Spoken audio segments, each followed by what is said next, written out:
In the summer of 2014, a middle-aged man named Mark sat in the small lobby of a quick-service oil change garage.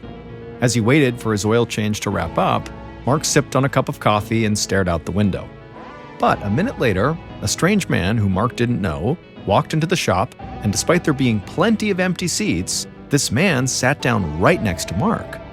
Mark thought this was very strange, but he tried not to overthink it and just nodded politely to the guy, and Mark just kept on sipping his coffee and looking out the window.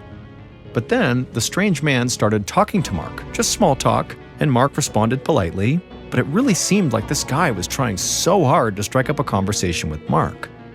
Finally, when Mark's car was done, Mark was very relieved to grab his keys and get out of there.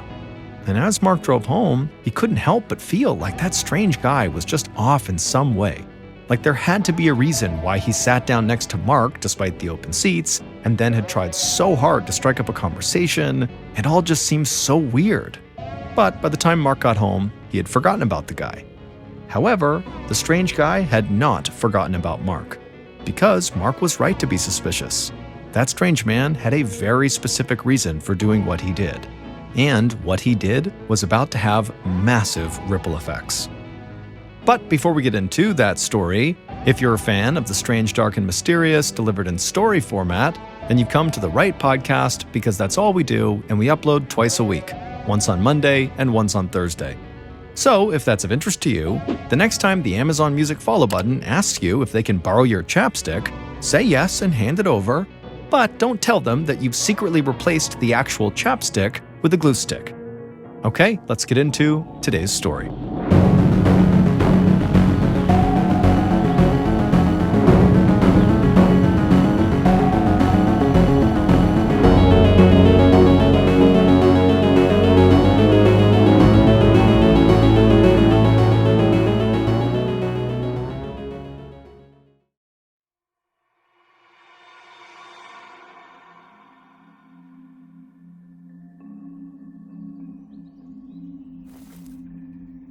On a cool Saturday afternoon in April of 2014, 60-year-old Gary Terrell was crouched down in the dirt, pulling weeds from his beautiful backyard garden.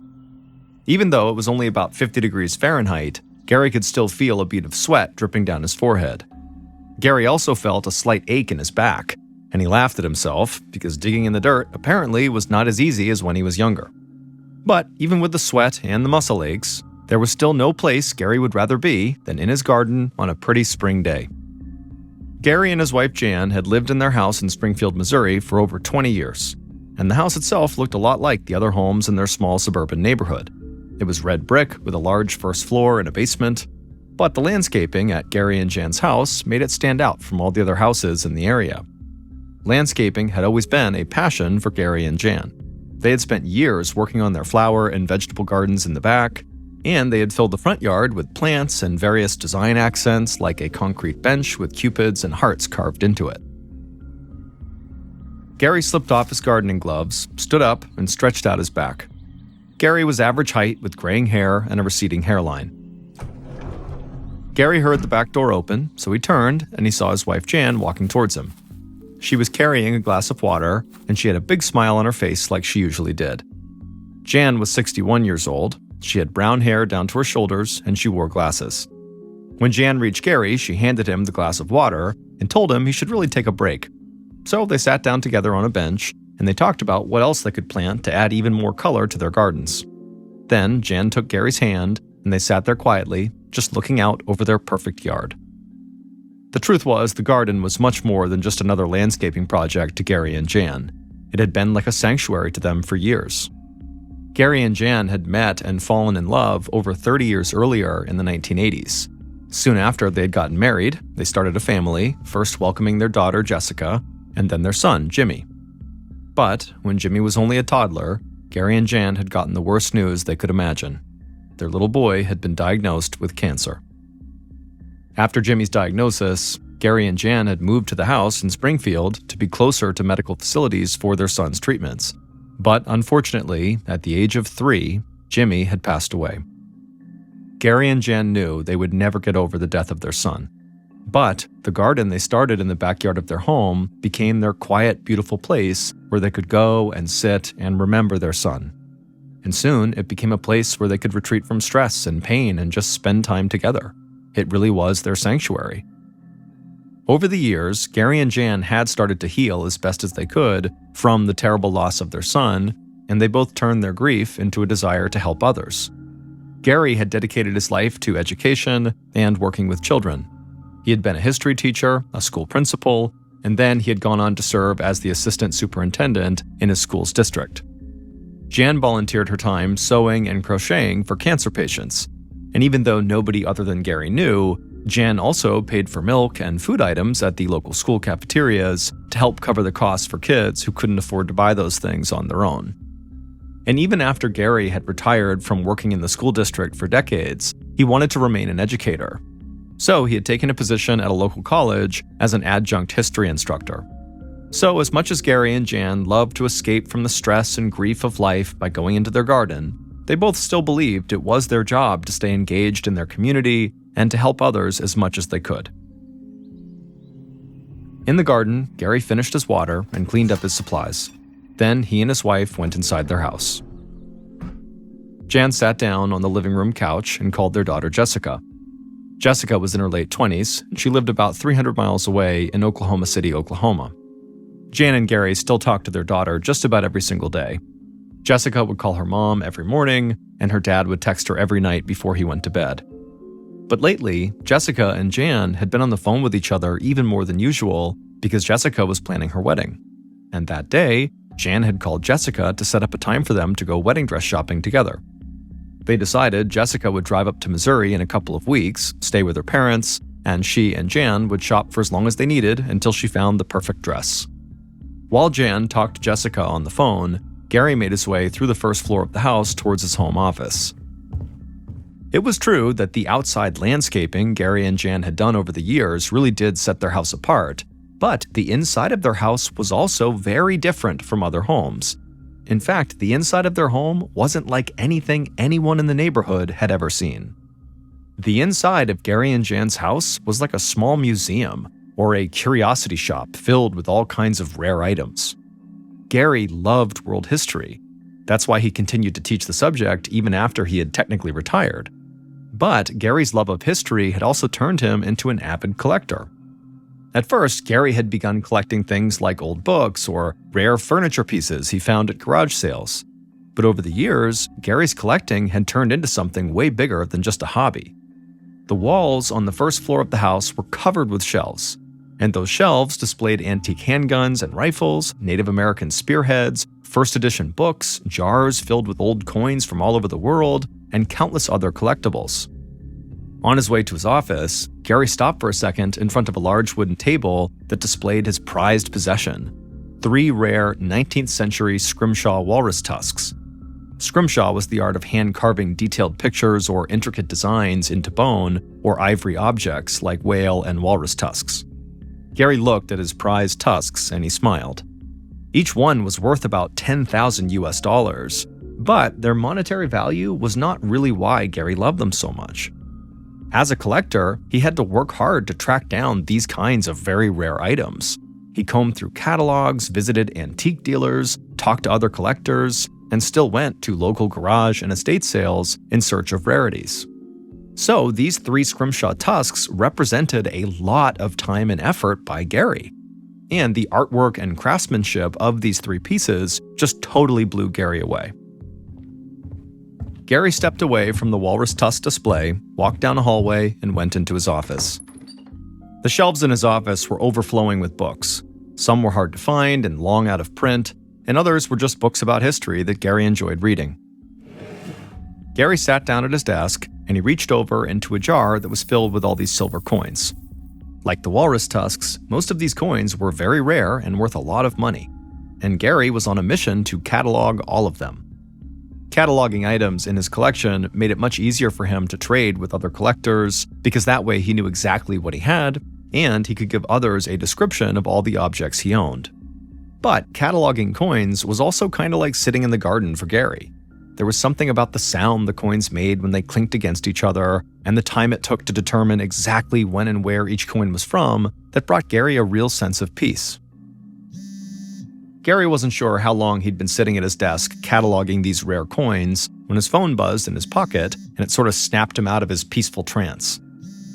He grabbed his phone and glanced down at the number that was calling him, and he saw it belonged to one of his closest friends, Mark Porter. Mark had been the superintendent of the school district back when Gary was the assistant superintendent, and the two men had gotten along really well. It turned out that Mark shared Gary's interest in collecting coins, so the two men had remained close friends even after they both had retired. Gary and Mark talked for a few minutes about maybe getting together for dinner soon, and then Mark asked how Gary's work with his latest coin collection was going.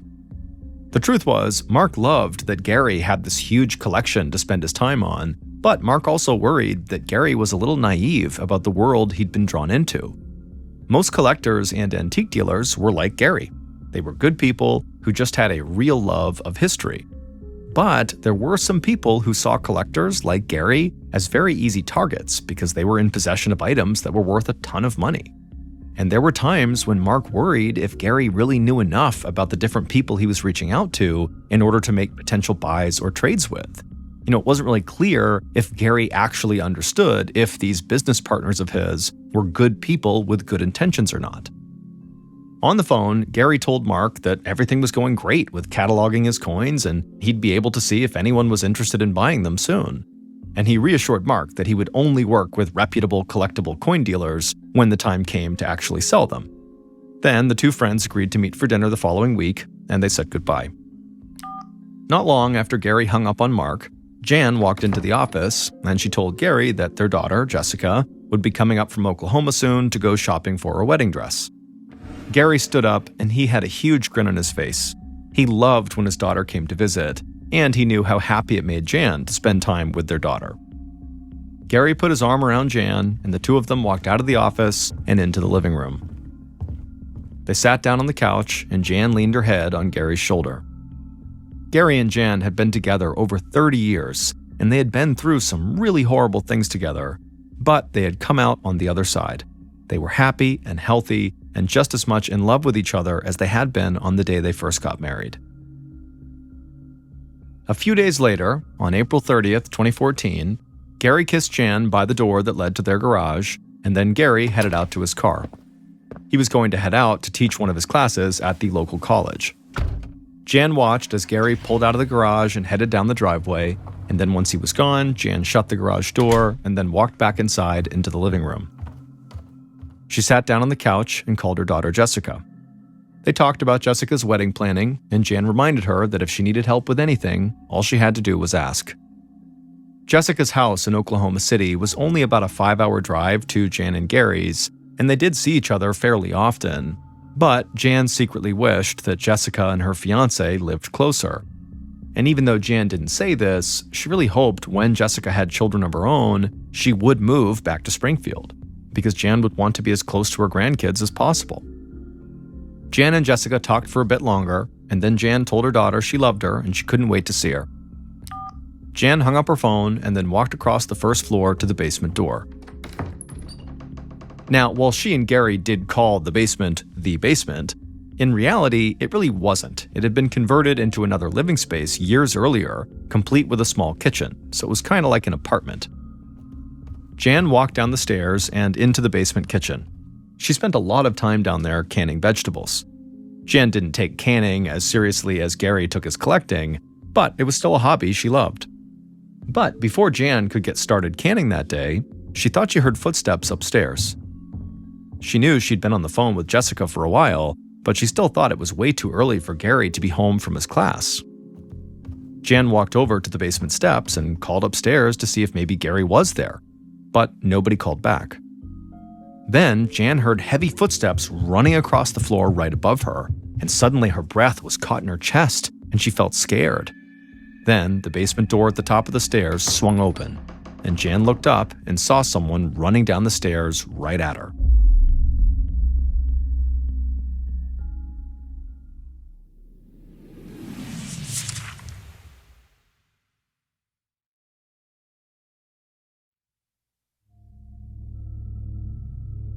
The next day, on May 1st, 2014, Jessica, Gary and Jan's daughter, nervously tapped her foot and stared down at her phone inside of her house in Oklahoma City. Jessica was starting to panic because she hadn't heard from either of her parents since she talked to her mom the day before, and that wasn't normal. Her dad always texted her to say goodnight no matter where he was or what he was doing, and he didn't do that the night before, and she talked to her mom every morning, and that morning she had not heard from her mom. Jessica's fiancé, Jason, tried to calm her down. He was sure there was a totally normal explanation for why Gary and Jan had stopped being in touch. Maybe they fell asleep early the night before and maybe slept in this morning. But Jessica just couldn't believe that. She knew something was wrong, and so she couldn't relax. Jessica and her mom looked a lot alike. They had the exact same smile, but Jessica had blonde highlights in her shoulder-length brown hair. On this day, Jessica wore a gray sweatshirt and jeans. As for Jessica's fiancé, Jason, he was a big guy, and he was what some people might call the strong, silent type. In their Oklahoma City living room, Jessica got up and started to pace back and forth. At noon, she still had not heard from her parents, and so she really began to feel worried. By this point, Jason could see how upset his fiancée was, and so he told her, just call the police up in Springfield and ask them to do a wellness check on your parents. This would mean a police officer would go to Jan and Gary's house and just knock on the door and make sure everything was okay. Jessica looked up the non-emergency number for the Springfield Police Department, and she gave them a call. She told them she was really worried about her parents, and she gave them her parents' address. The officer on the other line assured her they would send somebody over to the house immediately. Jessica hung up the phone and then sat back down and waited. It felt like hours had passed, but in reality, the police called Jessica back pretty quickly. An officer told Jessica that they had gone by her parents' house, and while they didn't actually talk to her parents, nothing seemed out of the ordinary about their home. The doors were all locked, there was no sign of forced entry anywhere. The house looked totally normal. Jessica thanked the officer for going over and looking around, but after she hung up, she told Jason that that was not good enough for her. She was sure there was something wrong and somebody actually needed to speak to her parents. Jessica tried calling both of her parents again, but again, neither of them answered. So Jessica told Jason that they needed to drive to Springfield to see in person what was going on here. So at about 2 p.m. that day, Jessica and Jason walked outside to their car to begin the 5-hour drive to Springfield. Jason drove as fast as he could, and he and Jessica barely spoke on the ride, and then just a little before 7 p.m., Jason pulled the car into Gary and Jan's driveway. Right away, Jessica reached into her purse, and she took out the garage door opener she had for her parents' house. She pressed the button, and she and Jason watched as the garage door opened up, and inside, Jessica saw both of her parents' cars were parked. And when Jessica saw that, she turned to Jason, and she said now she was certain something terrible had happened. Jessica slowly got out of the car, but she didn't dare go inside the house. Instead, she dialed 911 and waited outside for the police to arrive.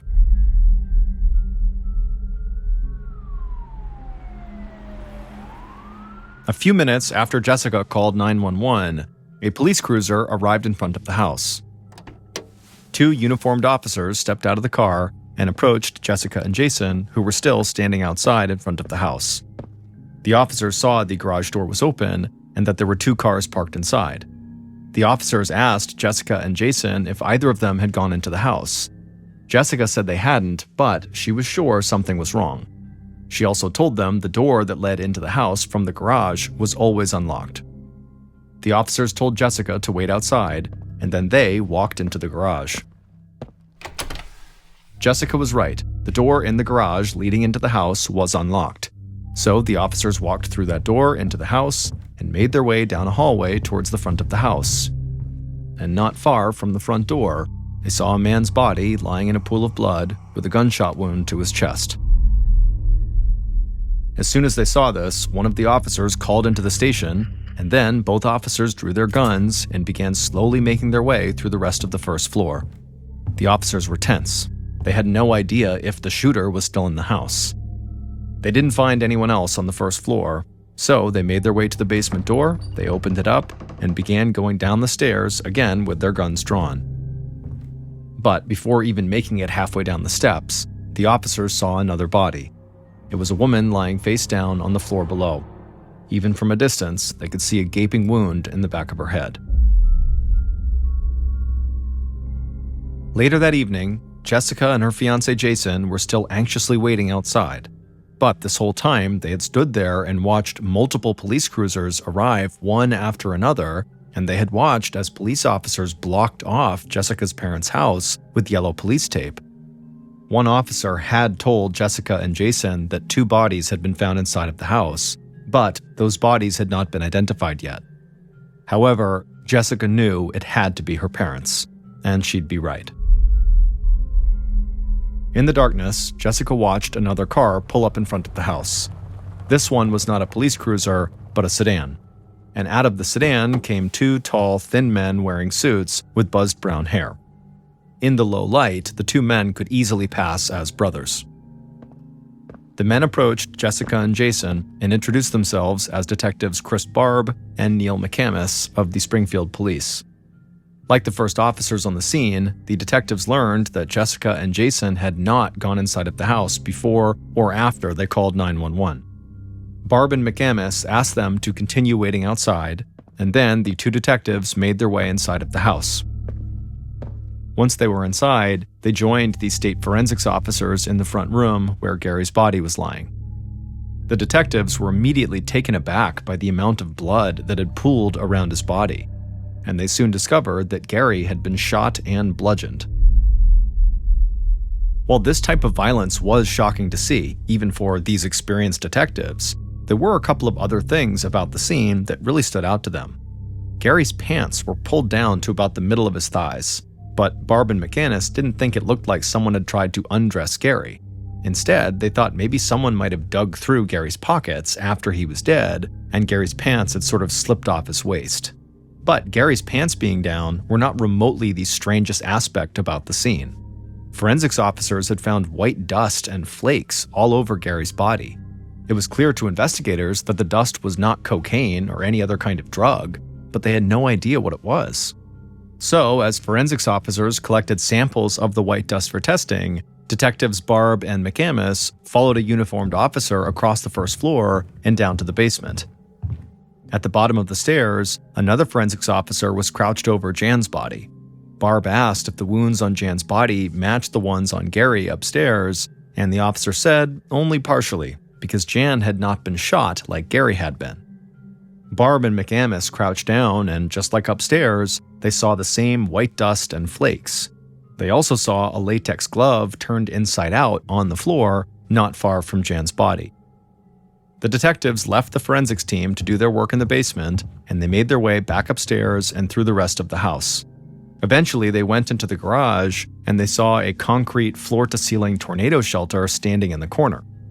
Garage shelters like that were pretty common in the area because Missouri was part of what's often called Tornado Alley, an area of the United States that experiences a ton of tornadoes.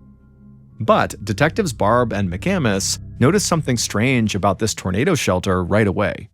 A combination lock had been added to the structure. While locks were not out of the ordinary for outdoor shelters, they weren't that common in garage shelters. Because the idea that during a tornado, people would rush into their garage to get in their shelter and then have to fiddle around with a lock first just felt really unnecessary. And so Barb and McCamus walked over to the shelter to get a better look at this lock. And when they got there, it was clear someone had struck that lock over and over again in a failed attempt to get it to open. So the detectives were pretty sure that Gary and Jan had converted this tornado shelter into a sort of safe, hence the lock. And then whoever had killed them had then tried to break into this safe, meaning whoever had killed them knew Gary and Jan had converted the shelter into a safe. They knew where the safe was, and they very likely had an idea of what was inside of it. And so, for detectives Barb and McCamus, there was now one very obvious suspect: Gary and Jan's daughter, Jessica, who had apparently been so worried about her parents that she drove 5 hours to check on them, but apparently not worried enough to actually go inside the house.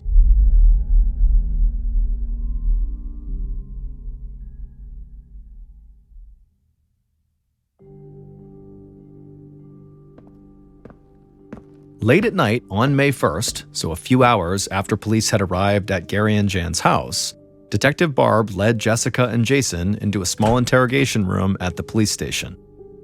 Barb motioned to a small wooden table that was pushed up against a wall that looked like it hadn't been repainted in decades. Jessica and Jason sat down at that table, and then Barb took a seat across from them. Barb was calm and measured, and he told Jessica how sorry he was about her loss. But he made it clear there were a few things that seemed really strange to him. Barb couldn't understand why Jessica and Jason had driven all the way from Oklahoma only to arrive at Jessica's parents' house, and then Jessica doesn't go inside to see if her parents need any help. But all Jessica would say in response to this was that as soon as she saw her parents' cars were in the garage, she knew something terrible had happened, and she didn't want to see it. And that was why she had just called the police and waited outside. Detective Barb nodded and jotted down a few notes on a pad of paper. Barb's face never gave anything away, but Jessica's reasoning still seemed very odd to him. And in fact, he had heard answers like Jessica's before. In murder cases, Barb had come into contact with people who left the scene after they had killed their victims and then contacted police to try to remove suspicion from themselves.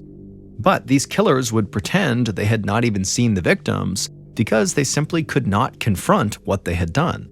So they would say things like they knew something was wrong, but that they had no idea what police would actually find inside, when in reality, of course they would know.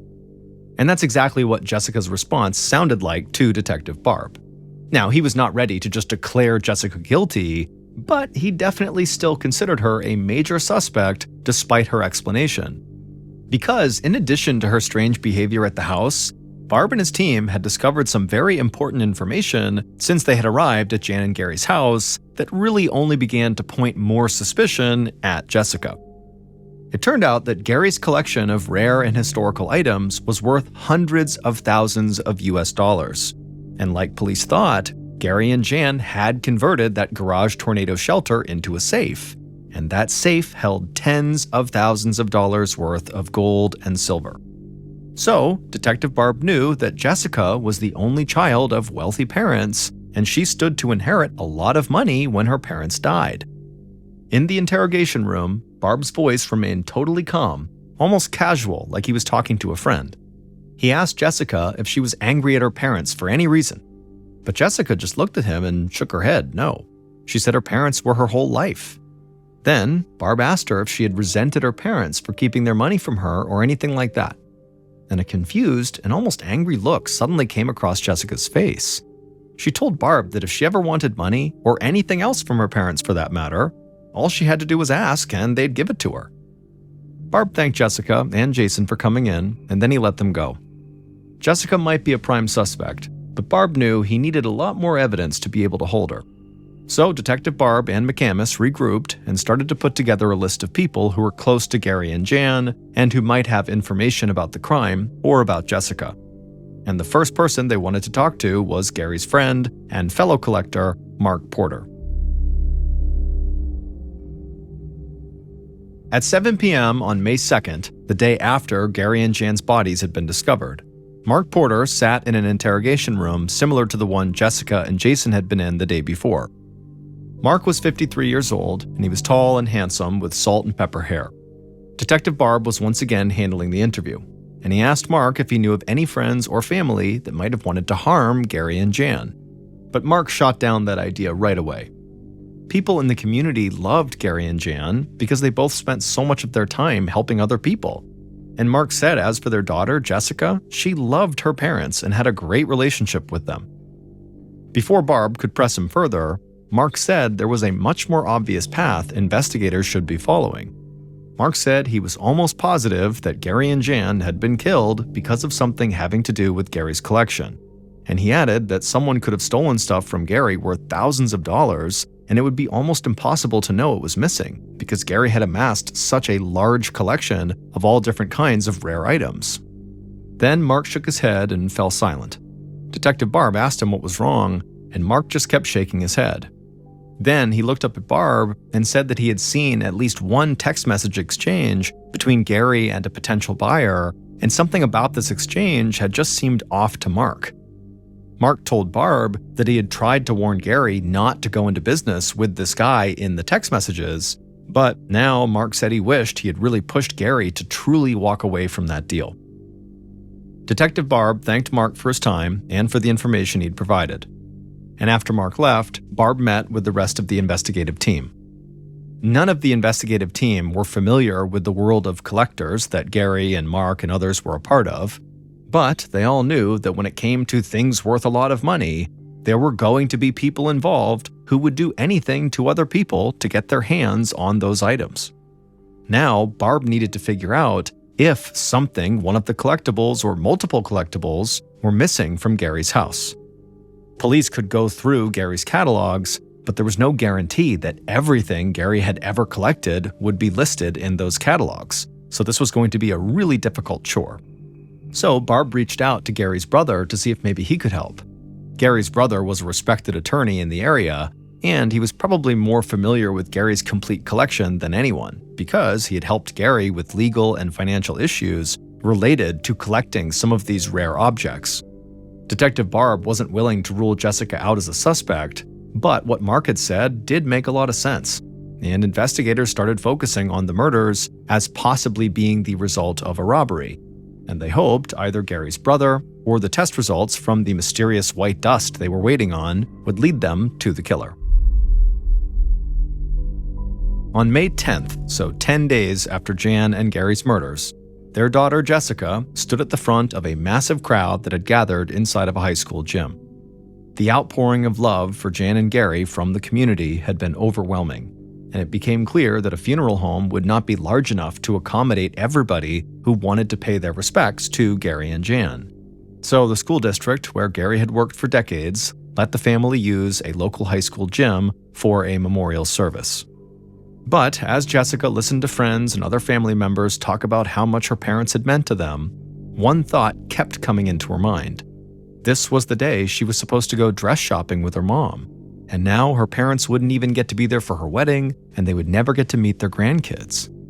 Jessica just started sobbing, and Jason wrapped his arms around her and pulled her face to his chest. The fact that Jessica had lost her parents was devastating, but Jason could not believe that on top of that, she also had to endure being a primary suspect in their murders. After the service was over, Jason stood by Jessica outside the gym as she greeted people she had known since she was a kid, and most of them were also appalled that she was being treated like a suspect. Finally, Jessica's uncle, so Gary's brother, approached them and gave Jessica a hug. He didn't believe Jessica would ever do anything to hurt her parents, but as an attorney, he understood why police had focused on her. After all, she was the sole heir to her parents' fortune, and she had acted a little strange at their house on the day that Gary and Jan's bodies were discovered. But he was sure Jessica would soon be crossed off the suspect list, and he was also determined to help police discover if anything really had been stolen from Gary's collection. In the following weeks, with Gary's brother's help, investigators started to believe they were getting closer to identifying Jan and Gary's killer. But they still needed more evidence to be sure they were right and to create an airtight case that would actually hold up in court. But as more time passed, the people who were closest to Gary and Jan put added pressure on the police because they felt like the investigation had started to drag. And on top of that, some of Gary and Jan's friends and neighbors had begun to get frightened because they had no idea if Gary and Jan had been the killer's only target or if they too were also in danger. 3 months after Jan and Gary's murder, Gary's friend, Mark Porter, sat in the small lobby of a quick-service oil change garage. Mark sipped on a cup of coffee from a fast food restaurant and waited for his oil change to be finished. Then, a man walked in and sat down right next to Mark, which was odd because there were plenty of other seats available in the lobby. But Mark didn't think too much about it. He just kept drinking his coffee. Then this man started to talk to Mark. It was just small talk, and Mark responded politely. Finally, Mark heard someone behind the counter call his name. Mark put down his coffee, nodded to the stranger who had been talking to him, paid for his oil change, and then went outside to his car. But as Mark drove away, he got this weird, uneasy feeling in his stomach. Who was that guy, and why had he sat down right next to him and just started talking to him? It just felt odd. When Mark got home, he started to worry that that strange guy might be somehow connected to the murders of Gary and Jan. But as Mark continued to fret over the next few days about this mystery guy and what he meant, Detectives Barb and McAmis decided they were ready to make an arrest, because they now knew what had been stolen from Gary's collection, and they knew what that mysterious white dust was that was found at the scene. So they were sure about who had killed Gary and Jan and how they had done it.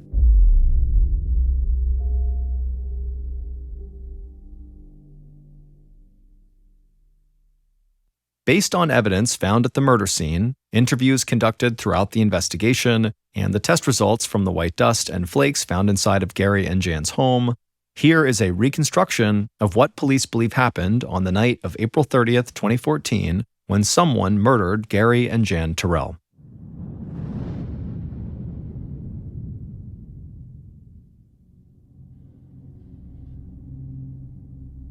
It was still light outside, so the killer casually walked up to Jan and Gary's front door as if they were just there for a visit. They had a large gym bag with them slung over their shoulder. From the porch, the killer glanced over their shoulder to make sure none of the neighbors were outside. Satisfied, the killer reached into their pants pocket and pulled out a pair of latex gloves. The killer slipped on the gloves and then reached into their other pocket and pulled out a key. They used that key to open the door, and they stepped inside. The house was quiet. The killer started down the hallway towards Gary's office, but then they heard a voice calling from downstairs in the basement. The killer froze and started to panic. Then the voice in the basement called out again, at which point the killer made a decision on the spot. The killer rushed to a wooden table nearby and grabbed one of those 3 scrimshaw walrus tusks that were on display. Then the killer, carrying one of those tusks, ran across the first floor towards the basement. They flung open the basement door and quickly descended the stairs. In the basement, Jan, who was the one calling upstairs, she began to scream. She saw the killer rushing towards her, so she turned away from the stairs, but there was nowhere for her to go. The killer reached the bottom of the stairs and caught up to Jan. They clutched that walrus tusk in both hands like a baseball bat, and then they swung. The tusk cracked the back of Jan's head, and she fell face down onto the floor. Blood immediately spilled from the wound, but the killer thought they could still hear her breathing. So the killer stood over Jan's body, raised up the walrus tusk again, and slammed it back down into the back of Jan's head multiple times. With each blow to the back of Jan's head, white dust and flakes fell off of that tusk. It would later be determined that the killer had used so much force when smashing Jan's head with that tusk that pieces of Jan's hair were literally embedded into her skull. Finally, the killer stopped smashing Jan's head with the tusk. They stood there for a second, and then went back to the basement stairs and headed back up to the first floor. Everything had happened so quickly that the killer didn't realize one of their latex gloves had slipped off their hand and fallen near Jan's body. Upstairs, the killer made their way past the front door, down the hall, and into Gary's office, still clutching the bloody tusk in one of their hands. Once in the office, they grabbed something off the desk, opened up their bag, and dropped it inside. But before the killer could take anything else, they heard the front door open. Again, the killer froze up and began to panic. Then they made another split decision. They opened up one of the desk drawers, pulled out a handgun that was inside, and then ran out of the office down the hall. When the killer got to the front door, Gary, who was the one who had opened the door, he was standing there and he was calling out for his wife. The killer shouted at Gary, and Gary turned to see them, at which point the killer raised the gun and fired. The bullet struck Gary in the chest. Blood spattered across Gary's clothes and he fell to the floor. The killer had no idea if Gary was alive or dead, but they weren't going to take any chances. So they stood over him, raised up the walrus tusk, and smashed Gary with it. Again, white flakes and dust from the tusk fell to the floor. Eventually, the killer stopped bludgeoning Gary and just stood there in the front room, breathing heavily and feeling totally crazed. Gary and Jan were now dead. The killer tried to collect themselves and calm down their breathing. Then they slipped the tusk and the gun into their bag. They got down on the floor and reached into Gary's pockets, searching for money or other valuables. Gary's pants slid down his legs as the killer did this, but the killer did not find anything of note in Gary's pockets. So the killer walked back through the house and went into the garage. There, they grabbed a hammer from Gary's tool rack and then walked over to that tornado shelter that they knew had gold and silver inside, and the killer began smashing at the lock with the hammer. But when it became clear that they could not break this lock, the killer just put the hammer back and went back inside the house.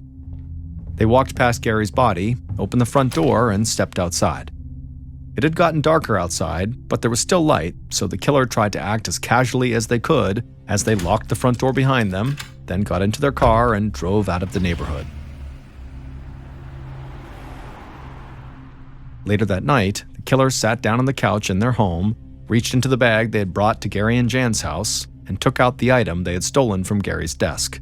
It was a jar that was filled with old coins. The killer wished they could add these coins to their own collection, but instead, the killer would sell these coins as fast as they could. Mark Porter, Gary's friend and former co-worker, had been the one who murdered Gary and Jan. It would turn out Mark was in massive debt due to gambling losses and other poor financial decisions. And weeks before the murder, he had asked his friend Gary to borrow a staggering $250,000.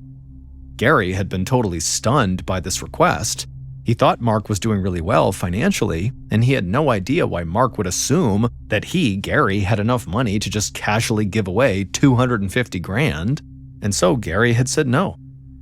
Mark had said he understood and that he wouldn't press Gary anymore about the loan, but in reality, Mark had actually decided that he would go into Gary and Jan's house when Gary was off teaching a class so he could raid Gary's collection himself for some of his more high-end items and then sell them on the collector's market.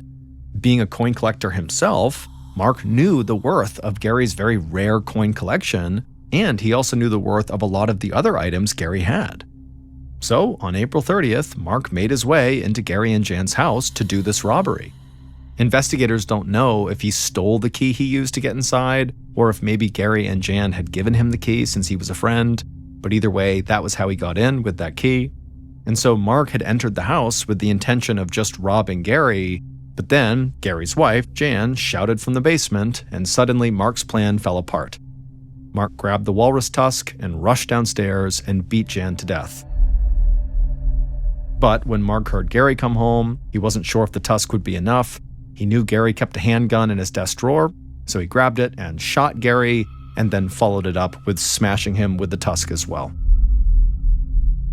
While investigators had initially considered Jessica their primary suspect, they were eventually able to place her at a restaurant in Oklahoma City at the time of her parents' murder. And it turned out that her reasons for not actually going into her parents' house when she drove all that way to see if they were okay were totally legitimate. When Jessica saw her parents' cars parked there, when she couldn't get in touch with them and nobody knew what was going on with them, she really did just have this gut instinct that something horrible had happened to them, and she just could not bear to see it for herself. And so that was why she had not gone in.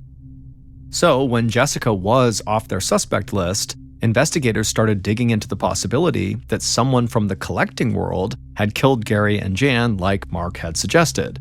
But then Gary's brother realized that a huge stash of rare coins was missing from Gary's office. And not long after that, police received a call from a local shop that bought, sold, and traded rare coins. And they had a video of a man who had recently sold a large coin collection for over $18,000, and the man on that video was Mark Porter. At this point, detectives Barb and McAmis thought they were close to catching their killer, but there was still a chance that Mark had simply sold some of his own coins, so they needed more proof that what he sold was actually Gary's. They asked Mark to submit a DNA sample to see if maybe they could tie it to DNA found at the scene, but Mark refused. So the police sent in an undercover cop to get the DNA sample. And so it would turn out Mark had every right to be suspicious of that stranger who had come in and sat down right next to him and chatted with him while his car was being worked on, because that stranger was an undercover police officer who ultimately left with Mark's coffee cup that he left behind inside. And the crime lab was able to connect DNA samples from the coffee cup to DNA samples that were found on the latex glove that had been left behind at the murder scene in the basement near Jan's body. Finally, detectives Barb and McAmis learned that the white dust and flakes found near the bodies had come from a walrus tusk, similar to the two they had seen on display at Gary's house, so they knew what weapon Mark had used to attack and kill Jan, and then also to bludgeon Gary with after he had shot him. Mark pleaded guilty to second-degree murder and received 2 consecutive life sentences. He'll be eligible for parole after he turns 82 years old. Jessica was able to speak at Mark Porter's sentencing, but she refused to put the focus on Mark. Instead, she focused on her parents, saying she would miss her parents' advice and their laughter, and she would miss telling them she loved them.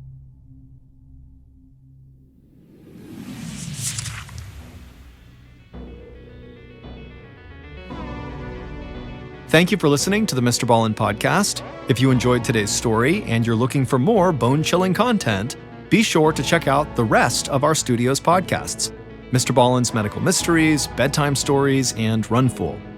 Just search for Ballen Studios wherever you get your podcasts.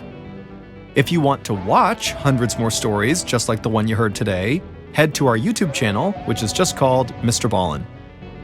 So that's going to do it. I really appreciate your support. Until next time, see ya.